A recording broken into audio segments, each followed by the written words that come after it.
दक्ष news, सामान्यांच्या हक्कासाठी नेहमी दक्ष।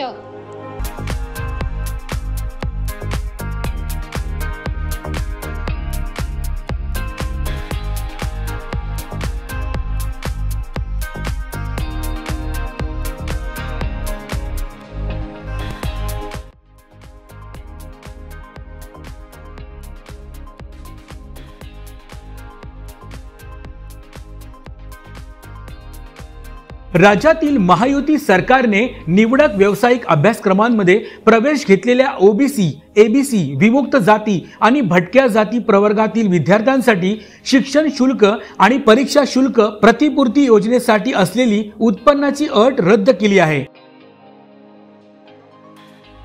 यामुळे आता पालकांचे 8 लाखांपेक्षा अधिक उत्पन्न असलेल्या विद्यार्थ्यांनाही शैक्षणिक शुल्क प्रतिपूर्ती योजनेचा लाभ घेता येणार आहे। पालकांची वार्षिक उत्पन्नाची अट रद्द करण्यात आल्याने आता केवळ नॉन क्रिमिलियल प्रमाणपत्र सादर करावे लागणार आहे। महायुतीच्या या क्रांतिकारक निर्णयाचं ओबीसी समाजाकडून मोठ्या प्रमाणात स्वागत करण्यात आलं आहे।